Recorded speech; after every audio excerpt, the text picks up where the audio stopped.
பூஜ்யாய ராகவேந்திராய சத்ய தர்மரதாய ச பஜதாம் கல்பவ்ருக்ஷாய நமதாம் காமதேனுவே கிருஷ்ணாய வாசுதேவாய தேவகி நந்தனாய ச நந்தகோபகுமாராய கோவிந்தாய நமோ நமஹ. ஐந்தாவது வேதம் என்று போற்றப்படும் மகாபாரதம் பார்த்து வருகிறோம்.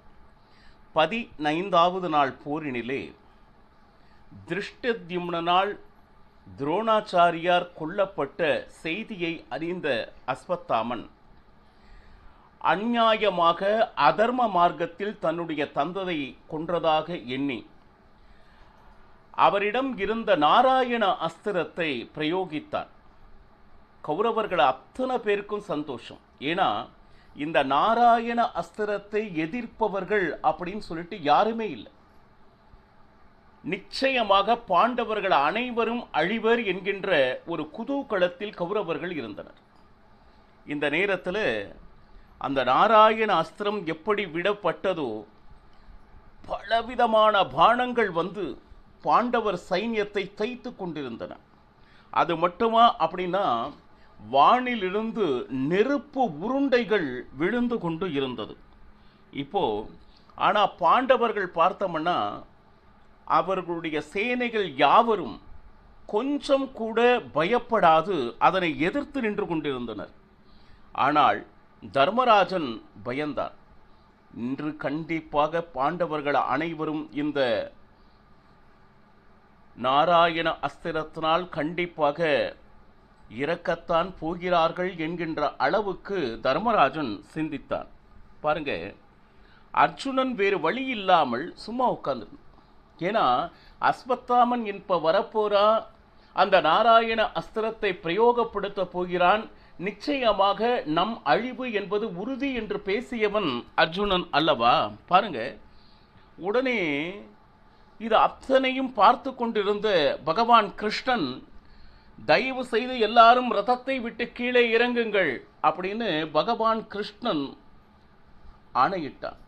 அதை கேட்ட உடனே, ஏன்னா அந்த நாராயண அஸ்திரத்திற்கு சரணாகதர் ஆகிவிட்டால் அவர்களை என்றும் ஒன்றும் செய்யாது இந்த நாராயண அஸ்திரம். இதை அறிந்த பகவான் கிருஷ்ணன் எல்லாரையும் ரதத்தில் இறங்கி அவர்களுடைய கையில் இருந்த அஸ்திர சஸ்திரங்களை தியாகம் செய்து ஆணையிட்டான் கிருஷ்ணன்.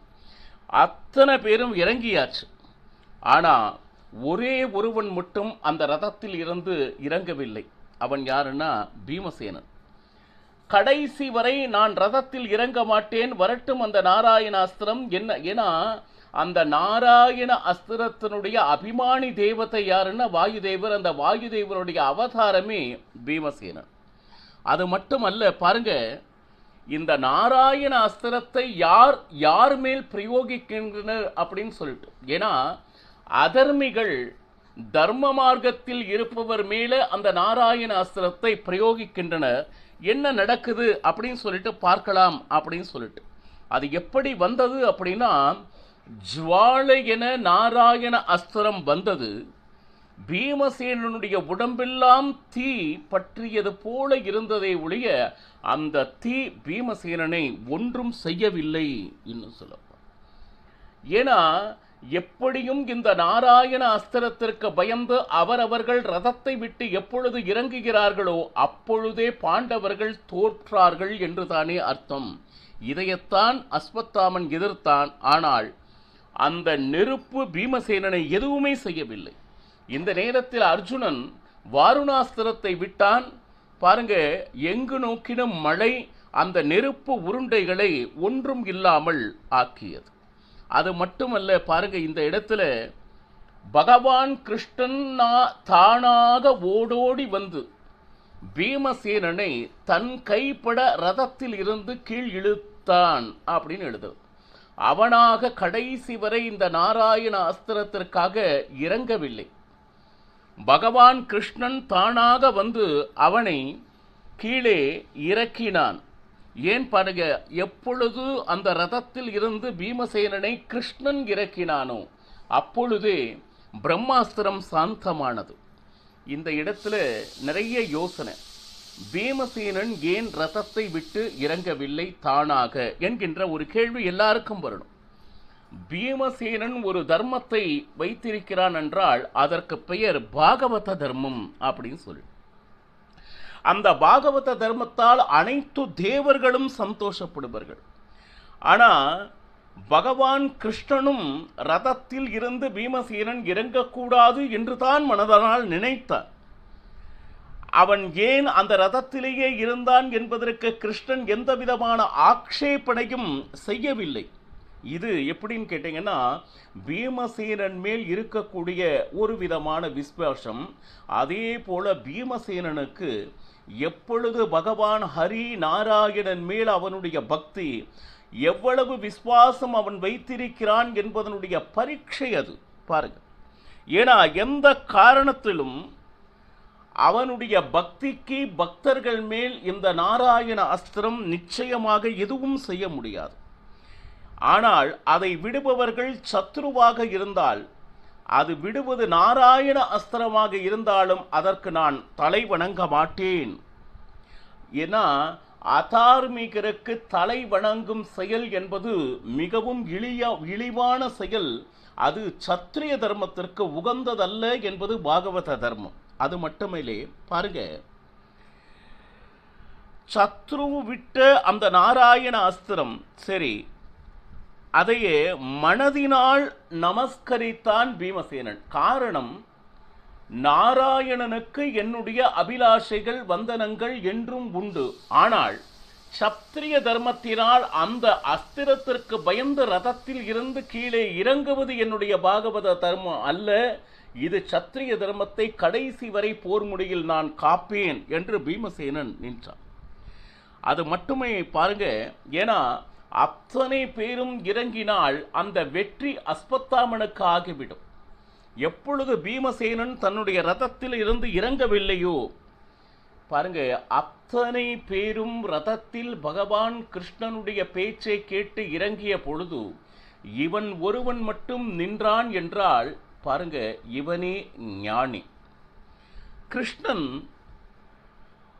உள்ளே நினைத்தான், நிச்சயமாக பீமசேனன் ரதத்திலிருந்து இறங்க மாட்டான், சத்திரிய தர்மத்தை மீற மாட்டான், பகவானை நம்பியவர்கள் பகவான் கைவிட மாட்டார்கள் என்கின்ற நம்பிக்கையினை மனதில் அவன் நினைத்து கொண்டிருக்கிறார். அப்போ இவ்வளவு பக்தியை காண்பித்தவன் பீமசேனன். அங்க அத்தனை பேரும் பகவான் கிருஷ்ணன் மேல நிச்சயமாக பக்தி வைத்தார்கள், அதுல சந்தேகமே இல்லை. ஆனால் பீமசேனன் அளவுக்கு பகவான் மேல் பக்தி யார் வைத்தார்கள் என்றால் அவனை விட வேறு யாரும் பக்தி காட்டுபவர்கள் இல்லை. அதனால தான் நாம ஹரி சர்வோத்தமா வாயு ஜீவோத்தமா என்று சொல்றோம். ஒரு பக்தன் எப்படி இருக்க வேண்டும் என்பதற்கு மிகப்பெரிய உதாரணமாக வாழ்ந்து காண்பித்தவர் பீமசேன். பக்தனுடைய லட்சணம் இது. எந்த ஒரு சூழ்நிலையிலும் பகவான் என்னை கைவிட மாட்டார், ரட்சணம் செய்தே தீருவார். என்னுடைய உயிரை அந்த நாராயண அஸ்திரம் எடுத்தாலும் அதை பற்றி கவலையில்லை. நான் எந்த காரணத்தை கொண்டும் சத்ரு விட்ட அஸ்திரத்திற்கு நான் தலை வணங்க மாட்டேன். இதுதான் பிரகலாதராஜன் கிட்ட இருந்தக்கூடிய அந்த வைராக்கியம். என்னுடைய உயிரே போனாலும் நாராயண நாமத்தை விடமாட்டேன் என்று நிரூபித்து காண்பித்தவன் பிரகலாதன். அதே போல இந்த நாராயண அஸ்திரம் நிச்சயமாக ஒரு பக்தனை ஒன்றும் செய்யாது என்கின்ற அதீத நம்பிக்கையை நிரூபித்த இடம் இது. எப்பொழுது சரணாகதி அப்படின்னு சொல்லிட்டு யார் கை கூப்புகிறார்களோ அவர்களை எந்த காரணத்திலையும் இந்த நாராயண அஸ்திரம் ஒன்றும் செய்யாது. இதையே பார்த்த உடனே கௌரவர்கள் அத்தனை பேரும் தலை குனிந்தனர். இந்த ஒரு அஸ்திரத்தை வைத்து பாண்டவர்கள் அத்தனை பேருடைய உயிரையும் எடுத்து விடலாம் என்று ஒரு விதமான மமதையில் இருந்தனர். ஆனால் பகவான் கிருஷ்ணன் இருக்கும் வரை பாண்டவர்களை ஒன்றும் செய்ய முடியாது என்கின்ற ஒரு நிலை இருக்கு. இந்த நேரத்தில் துரியோதனன் வந்த அஸ்வத்தாமன்கிட்ட, அப்பா இன்னொரு அஸ்திரத்தை விடு. எது? நாராயண அஸ்திரத்தை இன்னொரு தடவை விடு அப்படின்னா. உண்மை என்னன்னா, நாராயண அஸ்திரத்தை ஒரு முறை மட்டுமே பிரயோகிக்க வேண்டும் என்பது அதனுடைய விதி. அந்த விஷயமெல்லாம் துரியோதனனுக்கு தெரிய வாய்ப்பில்லை. அப்போ உடனே விடு என்று கேட்டவுடன் அதை விடுவதற்கு இல்லை என்று துரியோதனிடம் கூறி அந்த அஸ்வத்தாமன் மீண்டும் போருக்கு தயாரானான். அவனை எதிர்க்க வந்தவன் திருஷ்டத்யும்னன். 2 பேருக்கும் மகா யுத்தம் நடந்தது. எப்படின்னா, அஸ்வத்தாமன் உள்ளுக்குள் தந்தை இழந்த அந்த கோபத்தினால் பலவிதமான பானங்களை துரியோதனன் விட்டு திருஷ்டத்யும்னன் மூர்ச்சையாகி கீழே விழும் வரையில் உடனே அந்த திருஷ்டத்யும்னுடைய சாரதி மளமள என்று வந்து திருஷ்டத்யும்னனை கூட்டிச் சென்றான். அடுத்து அந்த அஸ்வத்தாமன் எதிர் நின்றவன் சாத்தகியும் என்ன செஞ்சான்? பானங்களால் அடித்து மூர்ச்சையுறச் செய்தான். அடுத்து அஸ்வத்தாமன் எதிர் நின்றவன் பீமசேனன். பீமனுக்கும் அஸ்வத்தாமனுக்கும் என்ன சொல்றது, பயங்கரமான யுத்தம். இன்னும் சொல்ல போனா பீமசேனுடைய சாரதியாக இருக்கக்கூடிய அந்த விஷோகனும் மூர்ச்சையாகி ரதத்தில் இருக்கக்கூடிய அந்த குதிரைகளெல்லாம் விழுந்து ரதம் விட்டு கீழே இறங்கும் அளவிற்கு விழும் அளவிற்கு அஸ்வத்தாமன் பீமசேனிடம் யுத்தம் செய்தான். அடுத்து அஸ்வத்தாமன் எதிர்க்க வந்தவன் அர்ஜுனன். பாருங்க, இப்போ அர்ஜுனன் அஸ்வத்தாமனிடம் கேட்கிறான், அஸ்வத்தாமா, நீ யுத்தம் செய்கிறாய், யாருடைய பிரீத்திக்காக, யாருக்கு விசுவாசம் காண்பிப்பதற்காக இந்த யுத்தத்தை செய்து கொண்டிருக்கிறாய்? பார், ஏன்னா உனக்கு புத்தி சொல்லி கொடுக்க திருஷ்டத்யும்னன் காத்திருக்கிறான். அஸ்வத்தாமா, தயவு செய்து மறந்து விடாதே. சரி, ஏன் இந்த பேச்சு அப்படின்னா, திருஷ்டத்யும்னன் நிச்சயமாக காத்து கொண்டிருக்கிறான் அஸ்வத்தாமனுக்கு தகுந்த பாடத்தை சொல்லிக் கொடுக்க. இந்த நேரத்தில் ஆக்னேயாஸ்திரம் அப்படின்னு சொல்லிட்டு ஒரு அற்புதமான அஸ்திரம் அஸ்வத்தாமன் விட்டா. அது என்ன ஆச்சு அப்படின்னு கேட்டீங்கன்னா, எல்லா இடமும் தீப்பற்றி எரிய ஆரம்பித்தது. எப்படின்னா, இந்த தீயினால் பாண்டவர்கிட்ட இருக்கக்கூடிய ஒரு அக்ஷௌனி படைகள் நாசமானதுன்னா அந்த ஆக்னேயாஸ்திரத்தில் இருக்கக்கூடிய சக்தி எப்பேற்பட்டது கொஞ்சம் நினைச்சு பாருங்க. எல்லா இடமும் தீ. இப்ப இந்த இடத்துல ஒரே ஒரு நிமிஷத்தில் அர்ஜுனன் வாருணாஸ்திரத்தை விட்டு அனைத்து தீயினையும் அணைத்தான். எப்பொழுது தீயினால் இத்தனை பேர் துன்பத்திற்கு ஆளானார்களோ தர்மராஜனுக்கு பயம் மிக மிக மிக ஜாஸ்தியானது. ஆனால் எப்பேற்பட்ட அஸ்திரத்தை விட்டாலும் பாண்டவர்களை எதுவுமே செய்ய முடியவில்லையே. பகவான் கிருஷ்ணன் பாண்டவர் பக்கம் இருக்கும் வரை அவர்களுக்கு எந்த ஆபத்தையும் விளைவிக்க முடியாது என்பதை உறுதியாக நம்பினான் அஸ்வத்தாமன். இந்த குழந்தைகள்லாம் என்ன பண்ணுன்னா, இனி நான் போர் செய்யல, போ, என்னால் முடியாது, நான் எப்பேற்பட்ட அஸ்திரத்தை விட்டாலும் பாண்டவர்களை கிருஷ்ணன் காப்பாற்றி விடுகிறான், அப்போ நான் அஸ்திரம் விட்டு என்ன பிரயோஜனம் அப்படின்னு சொல்லிட்டு குழந்தைகள் கோபித்துக் கொள்வது போல பாருங்க. அஸ்வத்தாமன் என்ன செய்தான்,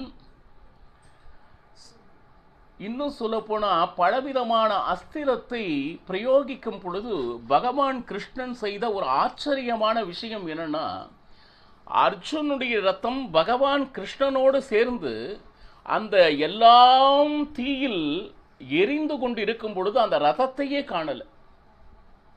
தர்மராஜன் என்ன பயந்தான்னா, ஓ, அர்ஜுனனும் கிருஷ்ணனும் மாண்டார்கள் என்று நினைத்தார்கள். ஏன்னா அஸ்வத்தாமன் விட்ட ஆக்னேயாஸ்திரத்தில் எப்பொழுது கிருஷ்ணனுடைய ரதமே கண்ணில் தென்படவில்லையோ இவா 2 பேரும் முடிந்தார்கள். தர்மராஜன் பயத்தின் உச்சிக்கே சென்று விட்டார். ஆனால் சிறிது நேரம் கழித்து என்ன ஆனதுன்னா, அந்த ரதமானது வானிலிருந்து இறங்கி வந்து கொண்டிருக்கிறது. பகவான் கிருஷ்ணன் என்ன செய்திருந்தான்னா, எப்பொழுது அஸ்வத்தாமன் ஆக்னேயாஸ்திரத்தை விட தொடங்கினானோ அப்பொழுதே தன்னுடைய ரதத்தை மேல் எழுப்பி விட்டார். அது எங்க இருக்குன்னா, ஆகாசத்தில் நின்று அந்த ஆக்னேயாஸ்திரம் என்ன செய்யறதுன்னு வேடிக்கை பார்த்துட்டு இருக்க ரதம். எப்பொழுது வாருணாஸ்திரத்தை விட்டு அந்த தீயெல்லாம் அணைந்ததோ அந்த நேரத்தில் ரதம் தானாக கீழே இறங்கி வந்தது. இந்த செயலை பார்த்த அஸ்வத்தாமனுக்கு மனசு, ஏன்னா எப்பேற்பட்ட அஸ்திரத்தை விட்டாலும் பாண்டவர்களை இவன் காப்பாற்றி விடுகிறான். பகவான் கிருஷ்ணன் இருக்கும் வரை என்னால் எதுவும் செய்ய முடியாது. குழந்தைகள் கோபித்துக் கொள்வது போல இனிமேல் நான் இவர்களோடு யுத்தம் செய்ய மாட்டேன் அப்படின்னு சொல்லிட்டு அவன் பாட்டிக்கு கிளம்பி போனான். இந்த நேரத்தில் கிளம்பி போயிட்டா அதுக்கப்புறம் யுத்தம் மறுபடியும் சரியாகணும் இல்லையா? அந்த நேரத்தில் வேதவியாசர் நேராக அஸ்வத்தாமனிடம் வந்து ஒரு அற்புதமான ஒரு உபதேசத்தை கூறுகிறார். அது என்ன உபதேசம் என்பதனை நாளையும் பருகலாம். சர்வம் ஸ்ரீ கிருஷ்ணார்ப்பணமஸ்து. ஹரே ஸ்ரீனிவாசா.